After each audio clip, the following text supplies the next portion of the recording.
संविधान ने अधिकार दिया वो अधिकार हम समाप्त कर देते हैं। और मान्यवर ऐसे ऐसे सुधार किए हैं। मान्यवर उस वक्त भी श्रीमती इंदिरा गांधी थी और 42वां संविधान संशोधन आया। मान्यवर अभी अभी सुबह दूसरे सदन में वन नेशन वन इलेक्शन का बिल पेश हो रहा था। सारी कांग्रेस पार्टी और इनके साथी दल लोकसभा को, विधानसभा और लोकसभा का कार्यकाल बदलने का अधिकार नहीं। मैं सुन रहा था, है नहीं है तो जब बिल आएगा तब चर्चा करेंगे। परंतु भाई आपने क्या किया, 42वें संशोधन से 3 जनवरी को लोकसभा और राज्य की विधानसभाओं का सामान्य कार्यकाल 5 वर्ष से बढ़ाकर 6 साल कर दिया। क्यों किया? कि अभी चुनाव होगा तो हम हार जाएंगे, इसलिए लोकसभा को ही लंबा कर दो। इतनी निर्लज्जता के साथ विश्व में कोई संविधान संशोधन नहीं हुआ होगा। मान्यवर दूसरा, कुछ कानून पारित करने थे, सदस्य उस वक्त ज्यादा विरोध तो कर नहीं सकते थे, मगर विरोध करने का नया तरीका कुछ कांग्रेस में, जिसमें हिम्मत थोड़ी बची कुची थी, इन्होंने कहा एब्सेंट रहने लगे तो क्वारम नहीं होता था। तो फरवरी 1 को संविधान संशोधन किया कि संसद और राज्यसभा में क्वारम की आवश्यकता नहीं। वाह, 5 लोग भी है तो चला लो भाई। इसके बाद राष्ट्रपति शासन की अवधि, खड़गे साहब किया है तो सुनना पड़ेगा, हिम्मत के साथ सुनना पड़ेगा। मान्यवर राष्ट्रपति शासन की अवधि, राष्ट्रपति शासन की अवधि 6 महीने तक बढ़ा दी। मान्यवर ये 4 संशोधन, मैं समझ रहा हूं क्यों गुस्सा आ रहा है, मैं समझ रहा हूं क्यों गुस्सा आ रहा है। मान्यवर sir, he is not yielding. Honorable Home Minister is not yielding. Are you yielding, sir? मान्यवर मैं आपको एड्रेस करूंगा।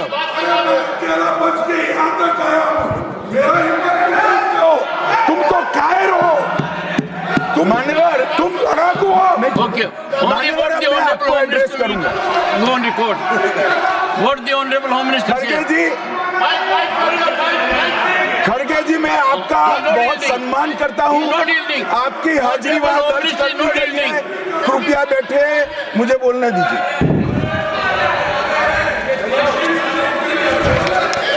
मान्यवर ये चारों संशोधन मैं मेरी पार्टी के दफ्तर से नहीं ला सकता। ये चारों संशोधन संविधान में हुए, किसी को अदालत ने निरस्त किया, किसी को जनता पार्टी की सरकार आई तब उसको निरस्त किया, कुछ लिंगरिंग टेस्ट में रह गए, पर ये चारों संशोधन वास्तविकता है। ये 4 संशोधन से कांग्रेस पार्टी की संविधान सुधार करने की मंशा क्या है? एक में हम पर केस ना हो, दूसरे में हम चुनाव हारने वाले तो समय बढ़ा देना, तीसरे में मेरे पर जांच नहीं हो सकती, और चौथे में नागरिकों के संविधान प्रदत्त अधिकारों को समाप्त करना। ये उद्देश्य बताते हैं। अब मैं हमारा 4 संशोधन लेकर आता हूं। मान्यवर, सबसे पहला संशोधन नरेंद्र मोदी जी ने सरकार में किया, 101वां नंबर भी अच्छा आया है। 101वां संशोधन 1 जुलाई 17 को हम जीएसटी को लेकर आए मान्यवर, और इस देश के अर्थतंत्र को रिदम में लाने का।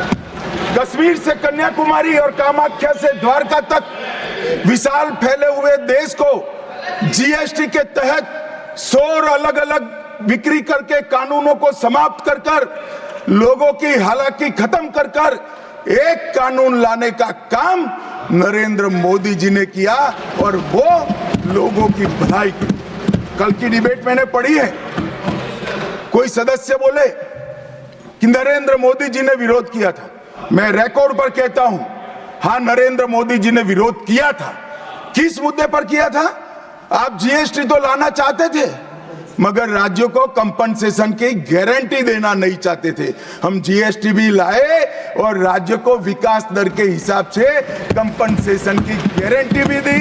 इतना ही नहीं, गारंटी का 10 साल तक पालन करने का काम भी भारतीय जनता पार्टी की नरेंद्र मोदी सरकार ने किया। हम संशोधन लाए देश के अर्थतंत्र को सुचारू बनाने के लिए। दूसरा संशोधन लाए, 102वां संशोधन, national commission of backward class को संवैधानिक दर्जा देने का काम। अब कुछ लोगों को पेट में दुख रहा है कि नरेंद्र मोदी जी ने ये क्यों किया। मैं साहब आगे बहुत सारी बातें बताऊंगा। नरेंद्र मोदी जी इसलिए कर पाए कि आपने नहीं किया था। अगर आप ये कर देते तो मोदी जी के तो भाग्य में ही नहीं आता।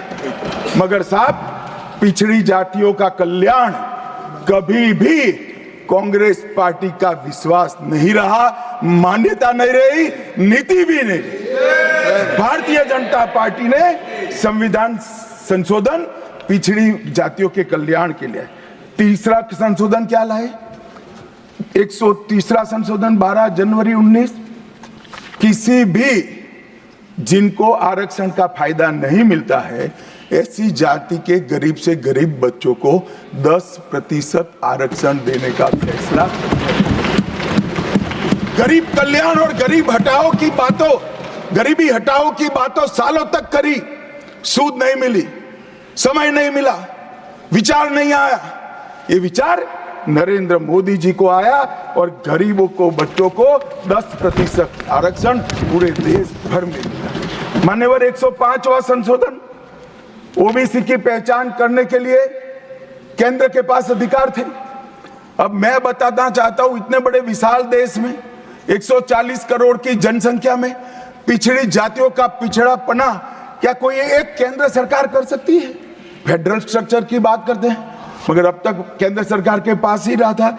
नरेंद्र मोदी जी ने कहा इसके कारण पिछड़ा समाज को अन्याय होता है। आगे से ये संविधान संशोधन करने के बाद 10 अगस्त 2021 के बाद पिछड़ापन का निर्णय करने का अधिकार राज्य की सरकारों को देने का काम नरेंद्र मोदी। और मान्यवर, सबसे अंतिम संशोधन में पांचवा कहना चाहता हूं, 106वां संशोधन, और मैं तो क्रम में बोला हूं, एक भी काटा नहीं। 101, 102, 103, 104, 105, 106 सभी के सभी जन कल्याण के लिए। और छठा सम्मेलन संशोधन था 28 सितंबर 2023 को, मातृशक्ति को शक्ति प्रदान करने का, मातृशक्ति को 33% आरक्षण, नारी शक्ति वंदन अधिनियम। मान्यवर, मैं आज आपके माध्यम से पूरे सदन से और पूरे सदन के माध्यम से देश भर की 140 करोड़ की जनता को कहना चाहता हूं कि जब इस दोनों सदन में 33% नारी शक्ति बैठेगी, संविधान निर्माताओं की कल्पना पूरी हो जाएगी। मान्यवर, इनकी आत्मा को बहुत शांति मिलेगी। इसके अलावा भी हम कई कानून लेकर आए। हम कानून लाए ट्रिपल तलाक को निरस्त करने का। अब ये कहते हैं आपकी वोट बैंक की राजनीति है। मान्यवर, सुप्रीम कोर्ट का कोई वोट बैंक होता है क्या? सुप्रीम कोर्ट तो चुनाव नहीं लड़ती है, जजों को चुनाव नहीं लड़ना है। ट्रिपल तलाक समाप्त करना चाहिए और साहबानों को मुआवजा देना चाहिए। दोनों जजमेंट सुप्रीम कोर्ट ने अलग अलग समय पर दिए थे, परंतु वोट बैंक की राजनीति हम नहीं कर रहे हैं। वोट बैंक की राजनीति कर कर मुस्लिम बहनों के साथ इतने साल अन्याय करने का काम एक कांग्रेस पार्टी ने किया। हमने तो ट्रिपल तलाक समाप्त कर कर मुस्लिम माताओं को, बहनों को अधिकार दिया। आपका कि भी अधिकार आपके पति जैसे हैं। मगर देखिए साहब, ट्रिपल तलाक समाप्त हो गया, अभी कोई नहीं कहता अच्छा हुआ। कैसे कहेगा? एक उदाहरण पड़ा है, हमारे आरिफ मोहम्मद खान बेचारे मंत्री थे, अच्छे खासे मंत्री थे, फर्राटे की अंग्रेजी बोलते थे, बहुत पढ़े लिखे व्यक्ति थे, फारसू के विद्वान, उर्दू के विद्वान, हिंदी तो मातृभाषा। अब उन्होंने कहा कि साहबानों को मुआवजा देना चाहिए, मंत्री पद भी गया, सांसद पद भी गया और बेचारे कई सालों तक संघर्ष करते। कौन बोलेगा मान्यवर? इनका जो पद्धति है वोट बैंक की पॉलिटिक्स करने की पद्धति है।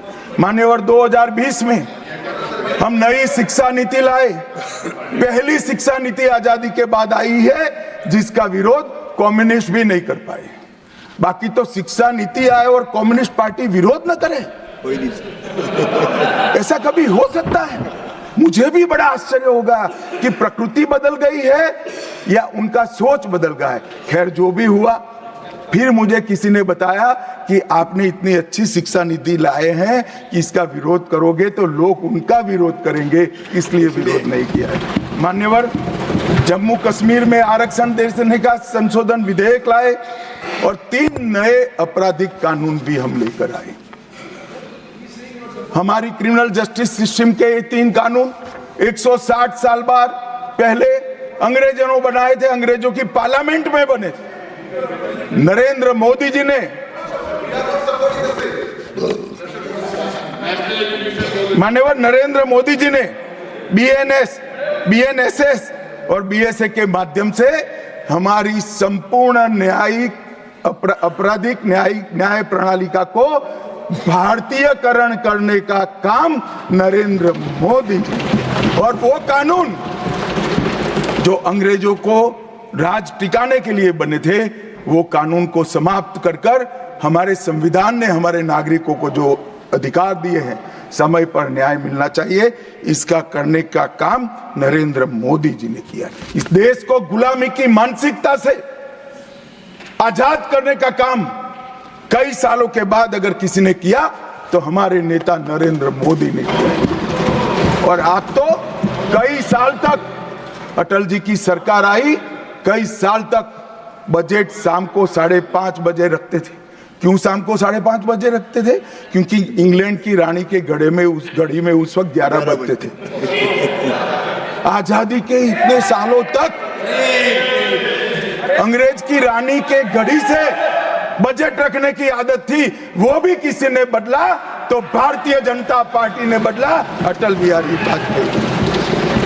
मान्यवर, संविधान के सम्मान की बहुत बातें हुई, मगर संविधान का सम्मान सिर्फ बातों में नहीं होना चाहिए, कृति में भी होना चाहिए, कर्तृत्व में भी होना चाहिए और कल्पना में भी होना चाहिए। जब कृति में नहीं है, कर्तृत्व में नहीं है, तो कल्पना में आ ही नहीं सकता। अभी मैंने इस चुनाव में अजीबोगरीब नजारा देखा मान्यवर, अजीबोगरीब नजारा था। आज तक इतने साल चुनाव हुए, किसी ने आम सभाओं में संविधान को लहराया नहीं।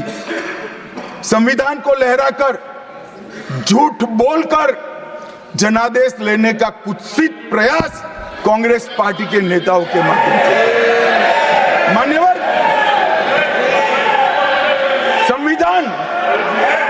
संविधान लहराने का मुद्दा नहीं है, संविधान बहकाने का मुद्दा नहीं है, संविधान विश्वास है, संविधान श्रद्धा है, संविधान को सम्मान करने का। मान्यवर, वो नरेंद्र मोदी जी, और लोकसभा में तो किसी को मालूम नहीं पड़ा।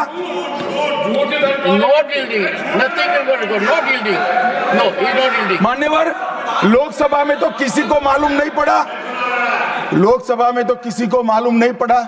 जागरूकता थी, महाराष्ट्र में भी लहराने के अलावे बांटने गए तो एक पत्रकार के हाथ में भी आ गया, खोला तो मान्यवर पूरा कोरा था, अंदर कुछ लिखा ही नहीं था, प्रीएम्बल भी नहीं था।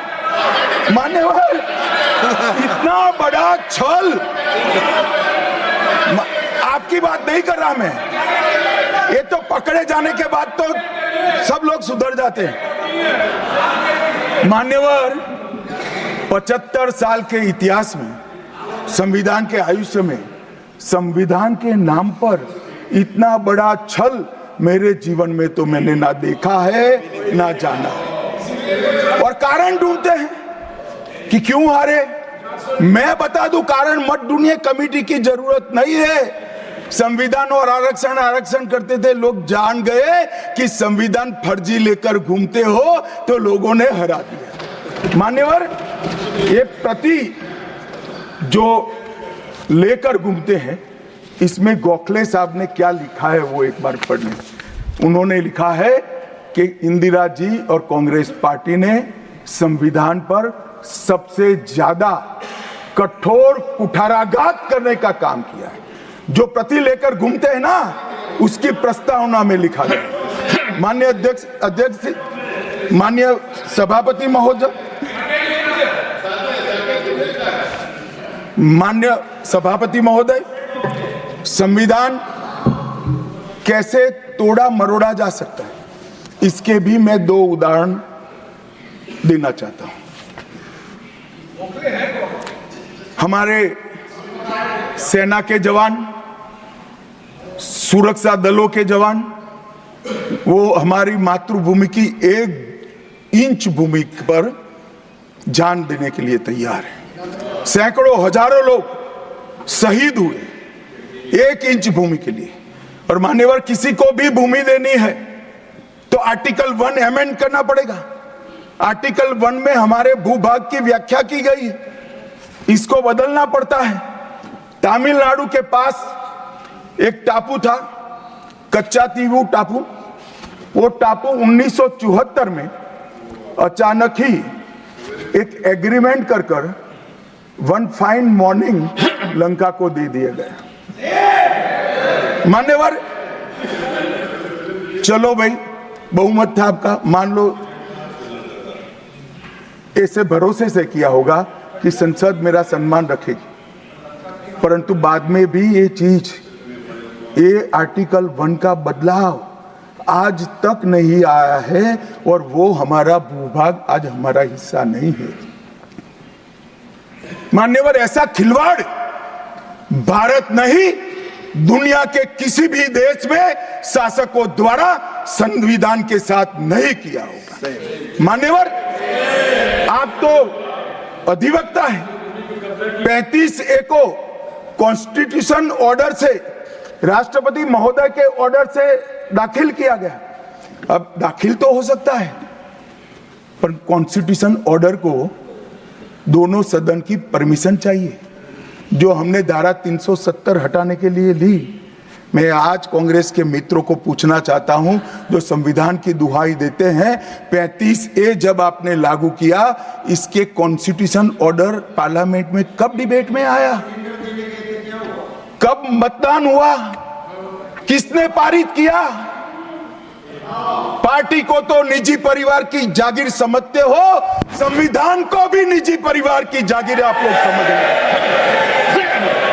मान्यवर, इतना बड़ा छल देश की 2 संसदों के साथ किया है। एक पूरा 35A डाल दिया संसद संविधान में, पार्लियामेंट के पास सब्जेक्ट ही नहीं है। देश का भूभाग दे दिया, पार्लियामेंट के साथ विषय ही नहीं आया। किस प्रकार से आपने संविधान के साथ खिलवाड़ किया है, किस प्रकार से आपने देश को चलाया है, ये देश की जनता को आज इस बहस से मालूम पड़ना चाहिए।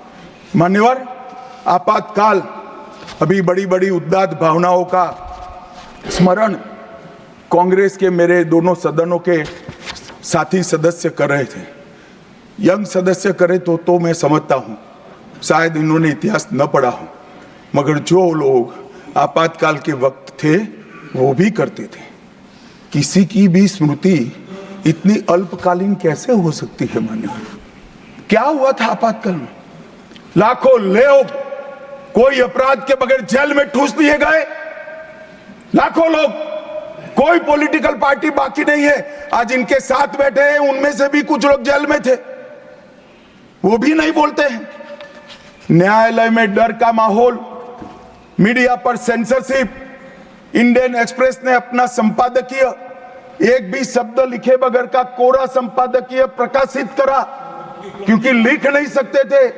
श्रीमान शुक्ला साहब से एडिट कराना होता था, वापिस ही नहीं आता था, तो उन्होंने कोरा अखबार ही निकाल दिया। इस तरह से विरोध किया और तय हो गया, मान्यवर, एक व्यक्ति कहेगी वो ही कानून होगा। और क्यों किया? देश पर आक्रमण हुआ था क्या? देश की आंतरिक सलामती ठीक नहीं थी क्या? ना ना ना ना ना ना, ऐसा कुछ नहीं हुआ था। सिर्फ इतना हुआ था कि इलाहाबाद हाईकोर्ट ने उनको सांसद के रूप में अयोग्य ठहरा दिया था। अपनी खुद